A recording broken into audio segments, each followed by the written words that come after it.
आइल्स में ग्रामर में आज हम देखेंगे मिथ वर्सेस रियलिटी, क्योंकि आइल्स से राइटिंग एंड स्पीकिंग सेक्शन में ग्रामर का जो टॉपिक आता है वहाँ पे बहुत सारे बच्चों का एक क्वेश्चन होता है कि ग्रामर कैसा यूज़ करें, कितना यूज़ करें, कौन से लेवल तक यूज़ करें, क्या यूज़ करें।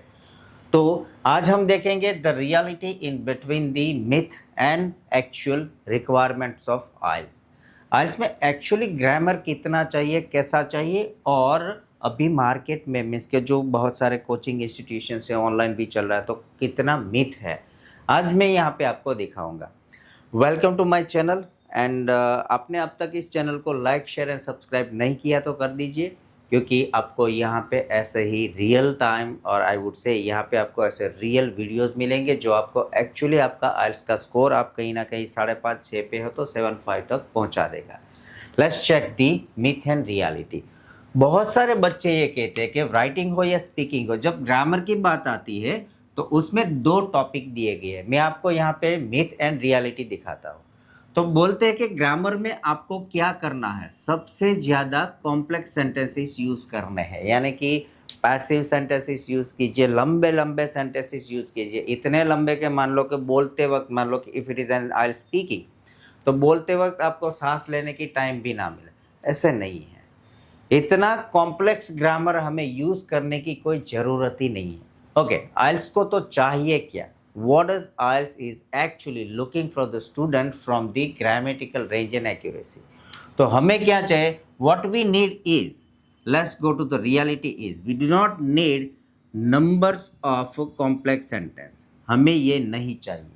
हमें क्या चाहिए? हमें चाहिए that is simple sentences, compound sentences and complex.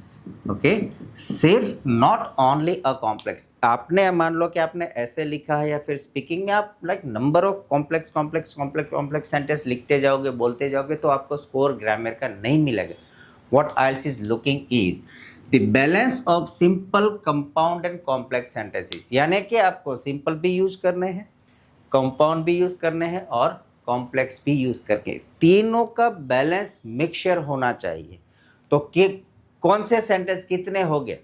Well, it depends on your idea. आप जो आइडिया दे रहे हो वो आइडिया को रिप्रेजेंट करने में कहीं सिंपल सेंटेंसेस चाहिए। मान लो कि थीसिस स्टेटमेंट है, स्टार्टिंग स्टेटमेंट है, तो सिंपल होगा। कहीं आप मान लो कि दो इंसिडेंट को कंबाइन कर रहे हो तो कंपाउंड होगा, या फिर conditional clauses, if and all that, तो कॉम्प्लेक्स सेंटेंस हो गए। Depends on your idea. आपको तीनों के तीनों सेंटेंसेस यूज करने हैं, ना कि आप सिर्फ कॉम्प्लेक्स पे फोकस करो। We need 3 of the sentences.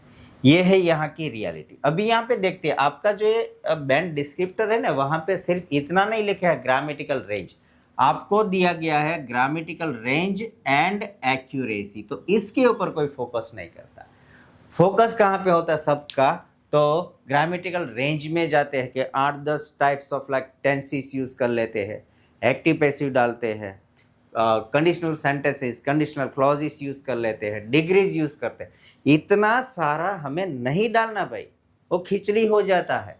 Depends on your idea. Idea को रिप्रेजेंट करने में आपको कौन से सेंटेंसेस, ग्रामेटिकल जो रेंज है, कौन से ग्रामर के टॉपिक की नेसेसिटी है, आपको वो ही यूज़ करना है। Depends on your idea. क्योंकि अगर मुझे आपने कुछ लिखा है या बोल रहे, मुझे समझ में ही नहीं आएगा, मैं आपको स्कोर कैसे दूंगा?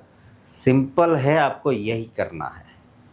दूसरी चीज़ ये है, यहाँ पे देखिए जो मिथ है ना सभी बच्चों में, तो मैं यहाँ पे like I was like I tutor in, I would say like I took a number of students examination and all that.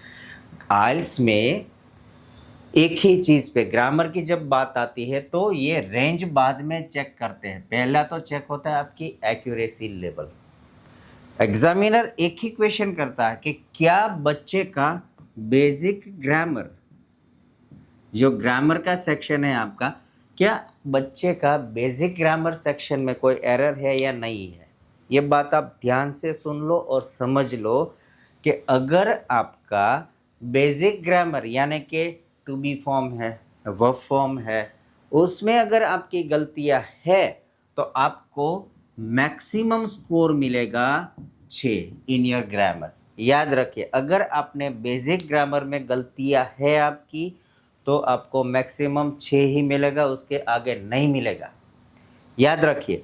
और दूसरी बात, अगर गलती नहीं है तो आपका असेसमेंट स्टार्टिंग स्कोर होगा 6, यानी कि उसके ऊपर आप आसानी से पहुंच सकते हो। मीन्स के स्टार्टिंग मीन्स के आपका 6 तो पक्का ही है। अगर आपने बेसिक ग्रामर में कोई गलती नहीं की, if you are not doing any error mistakes in your basic grammar, so पहले आपका 6 पक्का है। उसके बाद examiner is going to check the range. पहले एक्यूरेसी चेक होती है और उसके बाद होती है आपकी रेंज की बात, कि आपने कौन से टाइप्स के सेंटेंसेस कितने इफेक्टिवली यूज़ किए हैं, उसके अकॉर्डिंग आपका स्कोर बढ़ेगा। लेकिन अगर बेसिक ग्रामर में एरर है तो भूल जाओ, आपको 6 से ऊपर मिलेगा। मैं पर्सनली होता तो मैं आपको 5 ही देता। क्यों? मान लो कि that you are appearing in IELTS like that is the test of international English language. आप इतनी इंटरनेशनल लेवल ऑफ टेस्ट दे रहे हो, आपको बेसिक ग्रामर का ही नहीं पता है। कहाँ वॉज आता है, वहाँ कहाँ कैन आएगा, कहाँ कूड आएगा, कहाँ विल आएगा, कहाँ शेल आएगा, आपको पता नहीं। कौन से वर्ब के पीछे ईडी लगेगा, मीन्स के कौन से वर्ब फॉर्म का V1 क्या है, V2 क्या है, V3 क्या है, पास्ट टेंस का फॉर्म क्या है, पास्ट परफेक्ट का टेंस आपको पता नहीं है। That means you are not eligible even to book your test. आप टेस्ट बुक भी नहीं करो, पहले फोकस करो आप अपनी एक्यूरेसी ऊपर, उसके बाद जाओ रेंज में। यही है, मानो this is the real formula, this is the real system और this is the real requirement of IELTS examiner के ग्रामर में। आप रेंज के पीछे मत भागो, do not rush behind the range, first focus on your accuracy. आप अपनी एक्यूरेसी पे फोकस करो तो ही आपका ग्रामर में जो स्कोर है आप आसानी से 8+ ले जाओगे। एक भी गलती नहीं होनी चाहिए। मान लो कि I am a teacher, I know about the English. मैं आपको एक एग्जांपल देता हूँ कि इसका मीनिंग क्या होता है। I am a teacher, I been teaching English since last 20 years. I been teaching students of like IELTS, PT, TOEFL, CELPIP, Duolingo. So I have a knowledge of English. I'm proficient in my profession. I have a knowledge of English. और अगर आपने मुझे biology का question पूछ लिया तो क्या होगा, या फिर केमिस्ट्री का कोई फॉर्मूला पूछ लिया, या फिर मैथमेटिक्स जो मुझे पल्ला ही नहीं पड़ता, तो क्या होगा। यही सिचुएशन यहाँ पे होती है कि आपको कितना आता है, that is not important. What is important in your test is आपकी एक्यूरेसी क्या है, आपने जो दिया है। मान लो कि ग्रामर तो बहुत सारा है, इंग्लिश में बहुत सारे ग्रामर्स के टॉपिक है, सब कुछ देना it is not requirement of IELTS examiner. What they want is accuracy. आप भाई जितना देते हो ना वो एक्यूरेट करो। Accuracy is the only key to get a high band score in your IELTS. तो एक्यूरेसी पे पहले फोकस करो, एवरीडे प्रैक्टिस करो। अपना जो बेसिक ग्रामर है, कहीं पे भी आपकी मान लो कि गलती हो रही है, एक टॉपिक पे है, 2 पे है, 5 पे है, 10 पे, जितने भी टॉपिक हो, पहले एक साथ सभी टॉपिक पे वर्कआउट नहीं करना है। हमें क्या करना है, पहला एक टॉपिक लीजिए, उसके बाद आप वर्कआउट कीजिए, उसको सॉल्व कीजिए। मान लो कि आपका टू बी फॉर्म में इश्यू आ रहा है, वो सॉल्व कीजिए। उसके बाद आप दूसरा टॉपिक लीजिए, उसके ऊपर वर्कआउट कीजिए, then go for the third. Sequence 1 by 1 solve कीजिए, सभी एक साथ नहीं होगा भैया। हम पूरे के पूरे दिन का खाना एक टाइम पे नहीं खा सकते।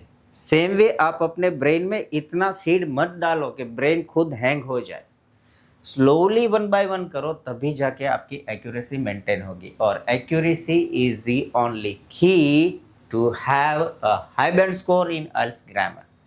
तो आप जब भी अभी राइटिंग सेक्शन में एंड स्पीकिंग में आइल्स में प्रैक्टिस कर रहे हो, आपको यही फोकस करना है कि ग्रामर आप करोगे, पहला आपको ध्यान देना है एक्यूरेसी में। एक्यूरेसी एक बार आपकी मेंटेन हो गई तो रेंज तो ऑटोमेटिक मेंटेन होती ही है। क्यों? क्योंकि टाइप्स ऑफ आइडियाज, मान लो कि मुझे ऐसा बोलना है कि अगर ये हुआ तो ये होगा, ऑब्वियस है ये आइडिया के लिए मुझे कंडीशनल क्लॉज चाहिए ही।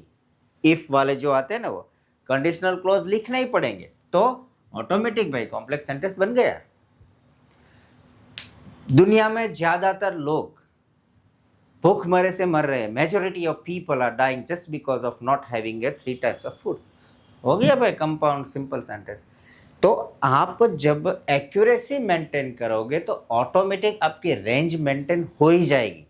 लेकिन अगर आपने रिवर्स किया ना, जो सब करते हैं, एवरीवन इज डूइंग, कि पहले रेंज पे फोकस करोगे तो आपकी एक्यूरेसी तड़ांग नीचे आएगी।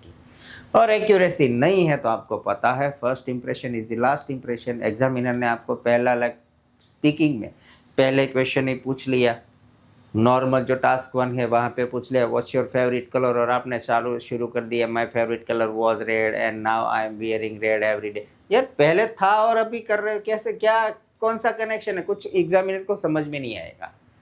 सो the point is, or the point behind making this video is to understand the requirement of IELTS grammar in writing and speaking section। क्या करना है मैं शॉर्ट में अभी कह रहा हूँ, सिर्फ एंड सिर्फ focus on your accuracy. Once you have maintain your accuracy you will have a range automatically. आपने एक्यूरेसी मेंटेन कर लिया, रेंज ऑटोमेटिक आ ही जाएगी। Don't worry about that, just focus on your accuracy in both section, writing and speaking. Do not fall behind the myth कि भाई ये use करो, ये फॉर्मेट यूज़ कर लो, ये ऐसे 8-10 सेंटेंस ऐसे लिख ही दो, या फिर जब भी आप एग्जामिनर को आपको कुछ बोले उसको चिपका ही दो। नहीं, it is a test of your emotion. याद रखिए, it is a test of your emotion, it is a test of your feeling. आपको ऐसे ही प्रेजेंट करना है। तो रियलिटी में फोकस कीजिए। Don't fall behind the myth, don't fall behind the successful formula, don't fall behind kind of the most IMP। उस पर मत जाइए, उसका स्कोर नहीं आएगा, पैसे बर्बाद हो गए, टाइम भी बर्बाद होगा। Simple is focus on accuracy not the range. और आपको अगर ये वीडियो पसंद आया हो तो लाइक शेयर सब्सक्राइब कर दीजिए, और आपको कोई क्वेरी है, डाउट है कोई टॉपिक रिलेटेड, नीचे कमेंट डाल दीजिए। और ये वीडियो कैसा लगा उसकी भी कमेंट जरा करना, और maximum to maximum try to share the video. Thank you so much.